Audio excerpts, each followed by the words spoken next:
Hi, guys. This is your assignment over expansionism, and this is Architects of Empire. So, these are all about people who encouraged the United States to expand their empire, to take colonies, and to spread our influence around the world.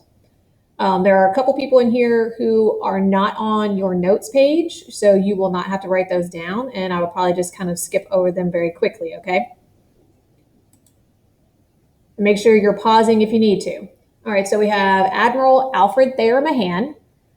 Okay, he was president of the Naval War College and a leading advocate for imperial expansion. An advocate is somebody who is a strong supporter of something. So he is a strong supporter for imperial expansion and for us to spread throughout the world. He argued that for a country to be a world power, first it needed a powerful navy. Okay, is something that we do build later on. He believed we needed Pacific trade routes, we needed a canal through Central America, and we needed to dominate the Caribbean. And we do eventually get all of these things. So we take Hawaii in the Pacific, so we can use it as a stopping point and a refueling station for our ships.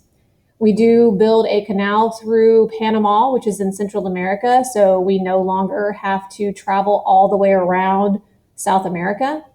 And then we do start to dominate the Caribbean. We take Puerto Rico, and we still have naval bases in Cuba.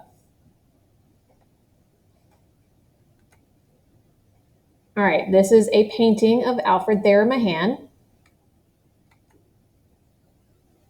Okay, Commodore Matthew Perry, you do not have him on your page. He's a little bit earlier, and basically he's the one who went in and helped reopen Japan to outside trade. Okay, so that's really all you need to know about that. You're not writing anything down from this page. And that's Matthew Perry. All right, next we have Theodore Roosevelt. Before he became president, Teddy led the Rough Riders, a volunteer cavalry unit in the Battle of San Juan Hill near Santiago, Cuba, making him an American hero. As president, Roosevelt negotiated a peaceful end to the Russo-Japanese War with the Treaty of Portsmouth in 1905, winning him the Nobel Peace Prize. Okay, and here's Teddy. All right, next we have Sanford B. Dole, and this part of American expansionism is probably, it doesn't make us look very good. I'll put it that way. All right, so he led a reform movement that forced the King of Hawaii, Kalakaua, to sign the Bayonet Constitution in 1887.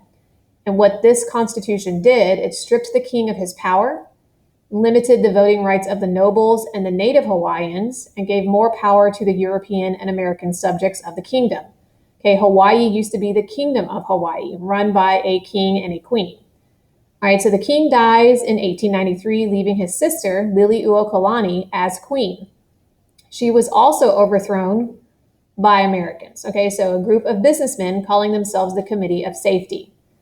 Dole led a provisional government while its representatives sought annexation by the United States. So basically, what they do is they kick out the queen, they take over the government, and then they go to the United States and say, hey guys, look what we took. Do you want it? And so they encourage the United States to take over Hawaii. Dole became president of the Republic of Hawaii on July 4th, 1894. Then the queen tried to come back and take her country back. So a counter-revolution led by the queen failed to remove the new government.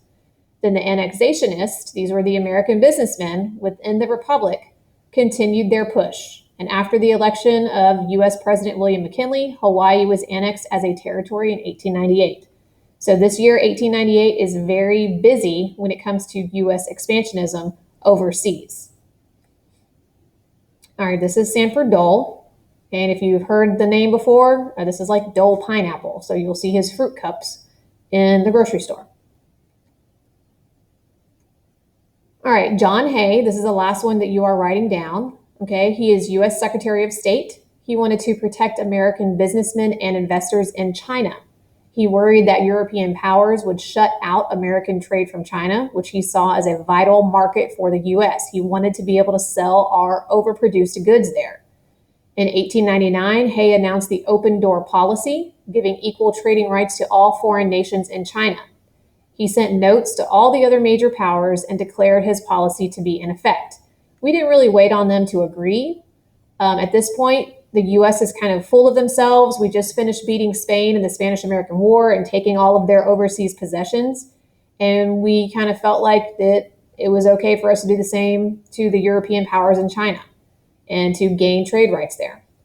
All right, so the Boxer Rebellion erupted, led by a group opposing Western influence in China, and the US helped to crush this rebellion and opposed attempts by other nations to use it as an excuse to dismember China. So some of the other nations wanted to take China and take it apart and make it little, countries that they had control over. So like a little sphere of influence country. And the US said, no, we're not going to do that. We're going to leave China as it is, and we're all going to have equal trading rights within China.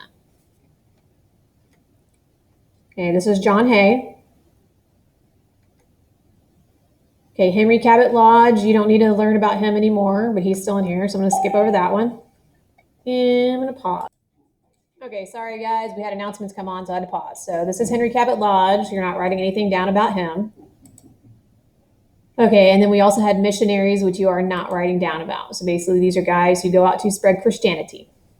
Okay, and that is it.